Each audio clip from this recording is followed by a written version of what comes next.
Hello learners. आज की video में जो हम टॉपिक कवर करेंगे वो हैं data types of data type, modifier and specifier. Data type start करने से पहले लास्ट वीडियो में जो हमने पढ़ा था उसको रिकॉल कर लेते हैं। लास्ट वीडियो में हमने पढ़ा था किसी भी डेटा को स्टोर करने के लिए हम वेरिएबल्स का यूज़ करते हैं। तो जो हमने सिंटेक्स पढ़े थे, दो तरह से देखा था कि हम वेरिएबल को डिक्लेयर कर सकते हैं और असाइन कर सकते हैं। एक तो है डेटा टाइप, यहाँ पे लिखें, फिर यहाँ पे जितने भी वेरिएबल्स हमें यूज़ करने हैं उन सबको कॉमा से सेपरेट करके और लास्ट में सेमीकोलन यूज़ करें और बाद में उसको वैल्यू असाइन करें। और दूसरा था कि एक ही लाइन में सब कर दें, यहाँ पे डेटा टाइप लिखें, वेरिएबल नेम डिक्लेयर करें और यहाँ पे जो भी हमें डेटा स्टोर करना है एज अ कांस्टेंट यहाँ पे स्टोर कर दें। अब हमारे पास जो यहाँ पे डेटा है वो डिफरेंट टाइप का हो सकता है, जैसे एक सिंगल कैरेक्टर हो सकता है, एक स्ट्रिंग हो सकती है, मतलब एक से ज़्यादा कैरेक्टर हो सकते हैं, या एक नंबर हो सकता है, या फिर एक डेसिमल नंबर हो सकता है। तो हमें ये कैसे पता चलेगा कि इस कांस्टेंट में यहाँ पे हम किस टाइप का डेटा स्टोर कर रहे हैं? तो वो हमें पता चलता है यहाँ पे जो हमने डेटा टाइप डिक्लेयर किया होगा उससे। तो डेटा टाइप का क्या रोल है कि हम यहाँ पे जो डेटा स्टोर कर रहे हैं वो किस टाइप का है। दूसरी चीज़ हमें डेटा टाइप से पता चलती है कि यहाँ पे जो हमने डेटा असाइन किया है वो कितने साइज़ का होगा, मतलब मेमोरी में वो कितनी जगह ऑक्यूपाई करेगा, वो भी हमें किससे पता चलता है? डेटा टाइप से। तो दो चीज़ें हमें डेटा टाइप से पता चली है कि मेमोरी में कितना साइज़ वो ले रहा है और वो किस टाइप का है, मतलब हम डेटा इसमें किस टाइप का स्टोर कर सकते हैं। सबसे पहले समझ लेते हैं कि डेटा टाइप्स क्या होते हैं। Data type is a keyword. Data type क्या है? कीवर्ड है, मतलब कंपाइलर को पहले से इसका काम पता है। प्री डिफाइंड इंस्ट्रक्शन है, use for allocating memory for the data. Data कितनी मेमोरी एलोकेट करेगा उसके लिए हम लोग डेटा टाइप का यूज़ करते हैं। नेक्स्ट पॉइंट है हमारा, data type specifies the type of data data variable can store such as integer और कैरेक्टर। तो डेटा टाइप से हमें और क्या पता चलता है कि हमने अपने वेरिएबल में किस टाइप का डेटा स्टोर करना है, वो इंटीजर होगा, कैरेक्टर होगा, फ्लोट होगा। ये हमें किससे पता चलता है? डेटा टाइप से। तो एक तो मेमोरी एलोकेट करना पता चल रहा है और दूसरा हम लोग किस टाइप का डेटा स्टोर कर रहे हैं ये हमें पता चलता है। It is use for declaring and defining variables और फंक्शंस ऑफ डिफरेंट टाइप। ये हम डेटा टाइप कहाँ कहाँ यूज़ करते हैं? एक वेरिएबल्स में और फंक्शंस को डिक्लेयर करने में। कोई भी वेरिएबल और फंक्शन अगर हम अपने प्रोग्राम में यूज़ कर रहे हैं तो हमें पहले ही डिक्लेयर करना होगा कि ये वेरिएबल या फंक्शन का डेटा टाइप क्या है। अब हमारे पास है types of data type. Data type 3 different types के होते हैं, बेसिक, प्राइमरी या फंडामेंटल। तीनों सेम ही नाम है, या बेसिक बोले या प्राइमरी बोले या फंडामेंटल बोले। सेकंड कैटेगरी है डिराइव्ड, सेकेंडरी या फिर कंपाउंड, और लास्ट है यूज़र डिफाइंड। तो जो सबसे पहला हमारा है बेसिक, प्राइमरी और फंडामेंटल, इसमें क्या होता है? ये डायरेक्टली डेटा को रिप्रेजेंट करते हैं। सेकेंड है हमारे डिराइव्ड, मतलब ये हम डिराइव करते हैं बेसिक से। जो बेसिक हैं इनको हम डायरेक्टली यूज़ नहीं कर सकते, इनको हम डिराइव करते हैं जो हमारे बेसिक डेटा टाइप हैं उनसे। नेक्स्ट है हमारा यूज़र डिफाइंड। यूज़र डिफाइंड में क्या होता है? प्रोग्रामर कैन क्रिएट और define according to the need of the program. Programmer program की नीड के अकॉर्डिंग डेटा टाइप को क्रिएट कर सकता है। तो मतलब नाम से पता चल रहा है कि यूज़र डिफाइंड, यूज़र इसको डिफाइन कर सकता है अपनी प्रोग्राम की नीड के अकॉर्डिंग। तो जो हमारे पहले बेसिक टाइप हैं उसमें हमारे आते हैं इंट, कैर, फ्लोट, डबल और वॉइड। डेराइव में हमारे आते हैं एरेज, पॉइंटर्स और फंक्शन। इसमें देखिए डायरेक्ट हम इसको यूज़ कर लेंगे, पर इसमें एरेज, फंक्शन और पॉइंटर्स को हमें इनसे बनाना पड़ेगा, इनका यूज़ करके हम इसमें डिराइव करेंगे। और लास्ट है हमारे structure, union, enumeration, typedef. तो अभी ये वाला पार्ट जो है ये हमें नहीं पढ़ना है, क्योंकि ये पूरे टॉपिक पूरे चैप्टर्स आगे हम पढ़ेंगे। Array, pointer, function, structure, union सब कुछ कवर करेंगे। अभी सिर्फ हम लोग इतना पार्ट पढ़ेंगे कि हमारे बेसिक या प्राइमरी डेटा टाइप क्या होते हैं। डेटा टाइप पढ़ने से पहले हम ये देख लेते हैं कि हमारे मेमोरी में डेटा स्टोर कैसे होता है। जिस मेमोरी का कंप्यूटर यूज़ करता है डेटा को स्टोर करने के लिए वो होती है रैम, जो कि एक टेम्परेरी मेमोरी होती है, जिसको हम लोग वॉलेटाइल मेमोरी भी बोलते हैं। वॉलेटाइल मेमोरी इसलिए बोलते हैं क्योंकि जैसे ही पावर टर्न ऑफ होगी हमारा सारा डेटा क्या होगा? लॉस हो जाएगा। और ये हम टेम्परेरी स्टोरेज के लिए यूज़ करते हैं। तो जो हमारी रैम होती है उसमें इस टाइप से टेबल होती है। इसमें जो सबसे छोटा ब्लॉक होता है उसको हम बोलते हैं सेल। और एक सेल में हम 1 बाइट ऑफ डेटा स्टोर कर सकते हैं, मतलब 8 bits. 1 bit is equals to 8 bit होता है, तो एक सेल में हम 1 बाइट डेटा स्टोर कर सकते हैं, मतलब इस सेल में 8 बिट स्टोर कर सकते हैं। और हर सेल का एक यूनिक एड्रेस होता है। एड्रेसेस का कॉन्सेप्ट आपको और क्लियर होगा जब हम पॉइंटर्स पढ़ेंगे। तो हमारा सपोज इस एड्रेस पे ये हमारा एक एड्रेस है, इसका ये सेल हमने एक्सपेंड किया है, ये वाला सेल जो है हमने यहाँ पे एक्सपेंड किया है, इसका एड्रेस है 000, सपोज़ किया है हमने, ये एड्रेस है हमारा। इसमें हम लोग क्या कर सकते हैं? 8 बिट्स स्टोर कर सकते हैं, मतलब 0 1 0 1 के 8 कॉम्बिनेशन हम स्टोर कर सकते हैं। तो एक सेल में 1 बाइट में, एक सेल में 1 बाइट स्टोर कर सकते हैं, मीन्स 8 बिट। अब ये कैसे स्टोर हो रहा है? क्योंकि कंप्यूटर से 0 और 1 ही समझता है, तो हमने जो कुछ भी इनपुट दिया होगा यहाँ पे वो पहले किस में कन्वर्ट होगा? बाइनरी में कन्वर्ट होगा। सपोज़ यहाँ पे हमने 2 इनपुट दिया है तो ये बाइनरी में क्या हो जाएगा? 1 0। अब ये यहाँ पे जब स्टोर होगा तो ये 1 0 हो जाएगा, बाकी प्लेसेस पे 0 हो जाएगा। हम लोग 256 वैल्यूज़ को स्टोर कर सकते हैं, पर हमने 0 इंक्लूड किया है, मतलब 1 से, अगर हम यहाँ 1 से स्टार्ट करते तो 256 वैल्यूज़ हो जाती, पर हमने 0 इंक्लूड किया है तो यहाँ पे वैल्यूज़ हो जाएंगी 255। मतलब टोटल 256 वैल्यूज़ स्टोर कर सकते हैं और उसके अंदर जो डेटा स्टोर कर सकते हैं वो 0 से लेकर 255 तक का स्टोर कर सकते हैं। तो हमारे एक सेल की रेंज क्या हो जाएगी, 0 से 255। इस तरह से हम अपनी मेमोरी में डेटा स्टोर कर सकते हैं। और दूसरा पॉइंट ये है कि हमारे जो कंपाइलर्स होते हैं वो डिफरेंट बिट्स के होते हैं, जैसे 16 बिट हो गया, 64 बिट हो गया, डिफरेंट डिफरेंट बिट्स के हमारे कंपाइलर्स होते हैं। बिट्स का क्या मतलब है यहाँ पे कि size of data it can handle at once, कितने साइज ऑफ डेटा ये एक बार में हैंडल कर सकता है। हम लोग एक एग्जांपल से समझते हैं। सपोज हमारे पास 2 डिफरेंट रोड्स हैं, इस रोड पे एक बार में 4 कार्स मूव कर सकती हैं, इस पे 8 कार्स मूव कर सकती है। सपोज ये हमारी 4 कार्स हैं, तो एट अ टाइम एक बार में एक साथ 4 कार्स जा सकती हैं, और वैसे 1 2 3 कितनी भी जा सकती हैं। इसमें ऐसे ही हमारी 8 कार्स एक साथ जा सकती हैं। अगर हमारा 16 बिट कंपाइलर है तो 16 बिट ऑफ डेटा एक बार में ये हैंडल कर सकता है। 32 बिट है तो 32 बिट डेटा हैंडल कर सकता है, क्योंकि जो कंप्यूटर के प्रोसेसर होते हैं वो भी डिफरेंट बिट्स के होते हैं, जैसे 32 बिट हो गया, 64 बिट हो गया। तो उसी के अकॉर्डिंग हमारे कंपाइलर्स को भी डिज़ाइन किया जाता है कि जितने बिट का हमारा प्रोसेसर है उतने ही बिट का हमारा कंपाइलर हो। तो हम लोग डेटा टाइप का साइज़ पढ़ेंगे वो 16 बिट कंपाइलर के अकॉर्डिंग पढ़ेंगे। बेसिक और प्राइमरी डेटा टाइप में हमारे 5 टाइप्स के डेटा टाइप होते हैं, इंट, कैर, फ्लोट, डबल और वॉइड। इनको हम डायरेक्टली अपने प्रोग्राम में यूज़ कर सकते हैं।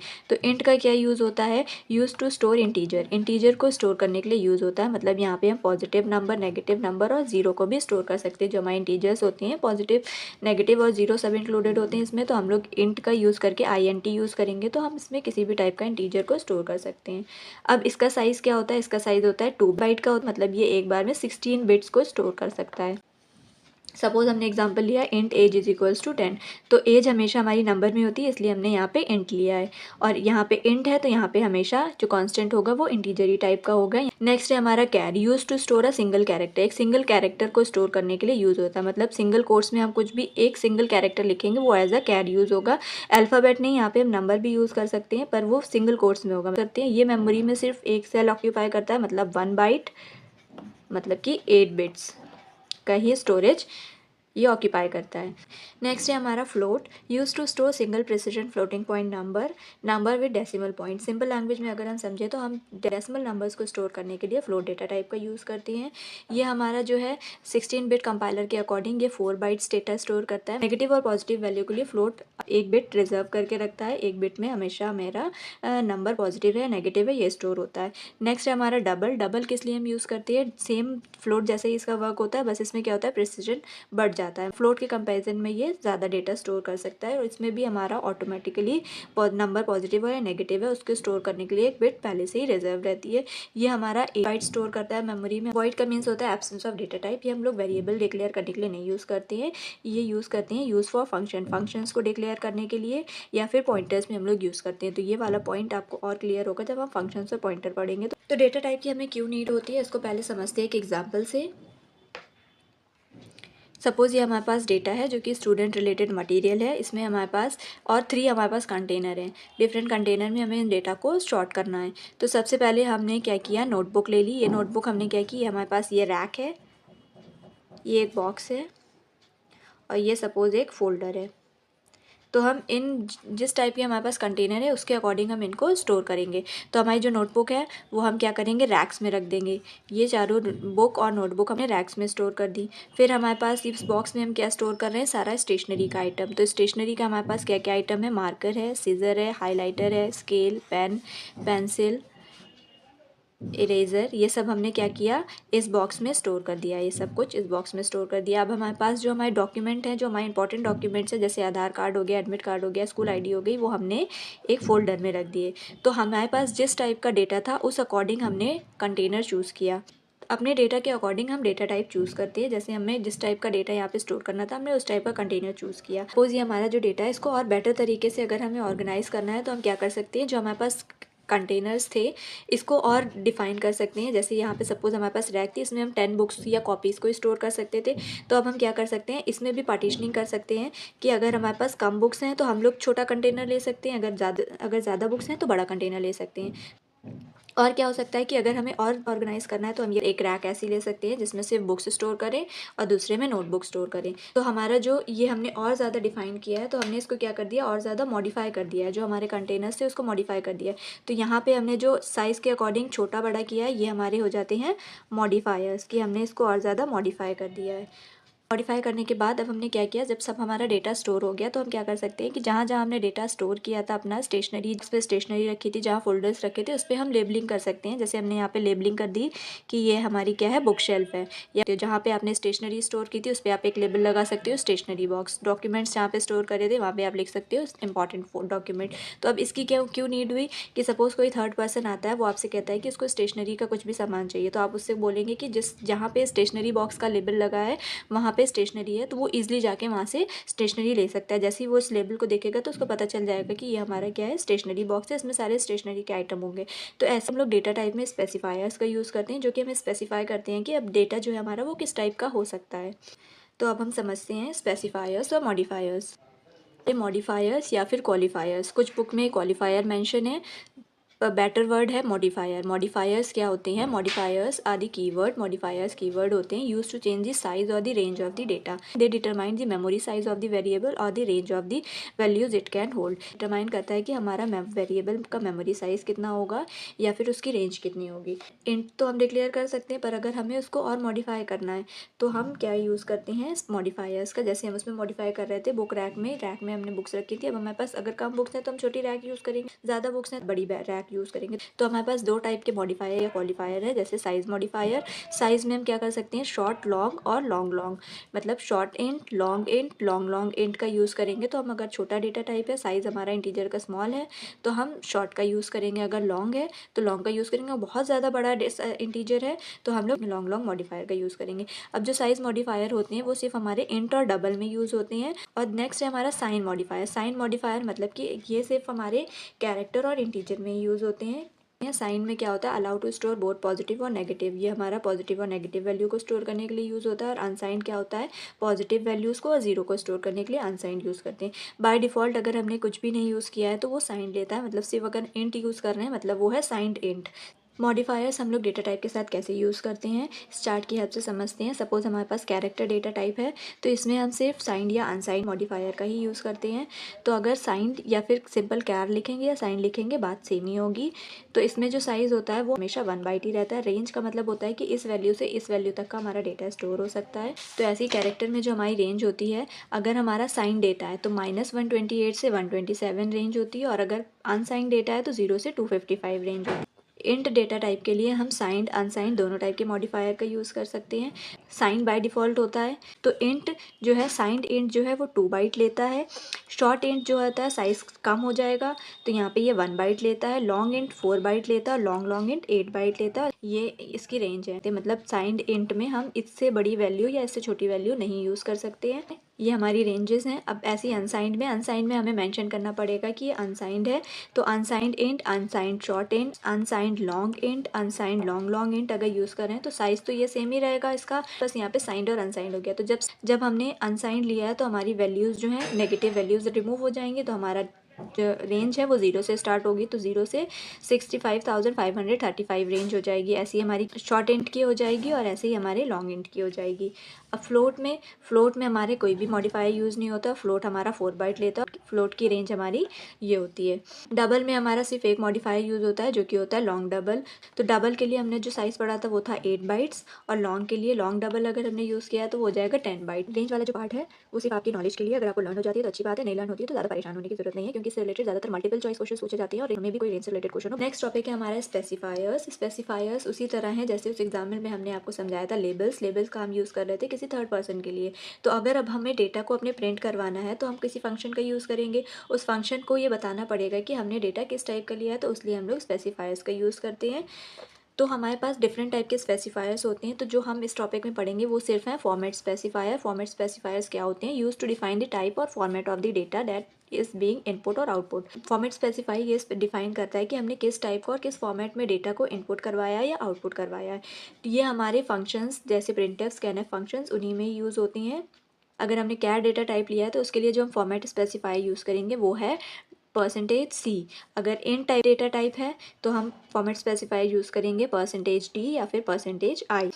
फ्लोट के लिए हम यूज़ करेंगे %f और डबल के लिए यूज़ करेंगे lf। और अगर हमने अपने प्रोग्राम में मॉडिफायर्स का भी यूज़ किया है तो हमारा जो फॉर्मेट स्पेसिफायर है वो चेंज हो जाएगा। सपोज शॉर्ट इंट है तो उसके लिए हो जाएगा hd या फिर hi। अगर लॉन्ग है तो ld और li। लॉन्ग है तो lld। और अगर अनसाइंड है तो d की जगह सब जगह हो जाएगा u। अनसाइंड इंट के लिए %u, अनसाइंड शॉर्ट इंट के लिए hu, अनसाइंड लॉन्ग इंट के लिए lu, अनसाइंड लॉन्ग इंट के लिए LLU। और डबल के लिए अगर लॉन्ग डबल यूज़ किया है तो यहाँ पे ये कैपिटल हो जाएगा, यहाँ पे स्मॉल था, यहाँ पे कैपिटल L हो जाएगा।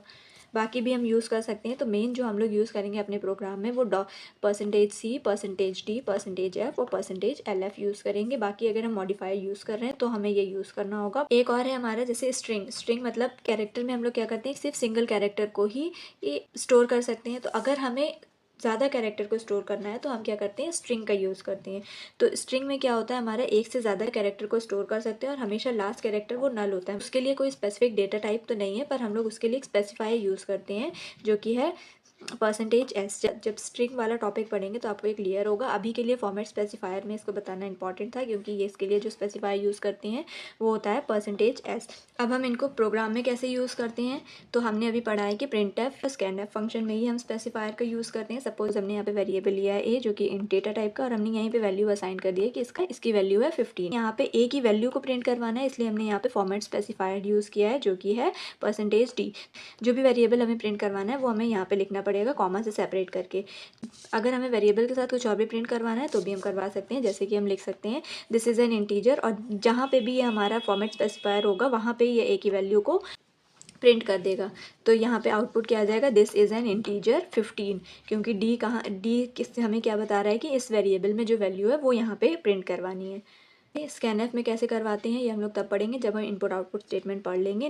डेटा टाइप को अब हम लोग एग्जांपल की हेल्प से समझते हैं कैसे हम डेटा टाइप को प्रिंट करवा सकते हैं।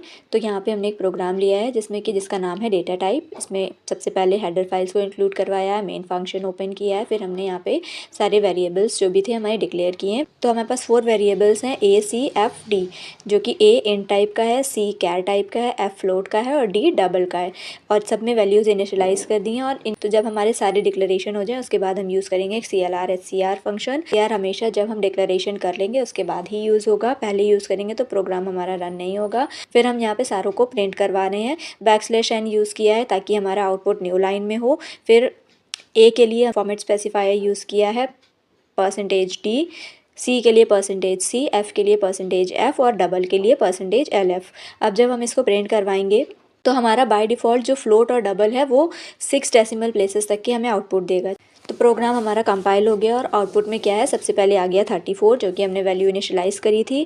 कैरेक्टर में A किया था, A प्रिंट हो गया, और फ्लोट और डबल में हमारे देखिए 6 डेसिमल प्लेसेस तक आ रहा है। सपोज़ हमने कोई वेरिएबल डिक्लेयर किया है पर उसमें वैल्यू इनिशियलाइज़ नहीं की है, मतलब कोई भी वैल्यू असाइन नहीं की है और उसको हम प्रिंट करवा रहे हैं, तो बाय डिफ़ॉल्ट हमारी कोई भी गार्बेज वैल्यू प्रिंट हो जाए।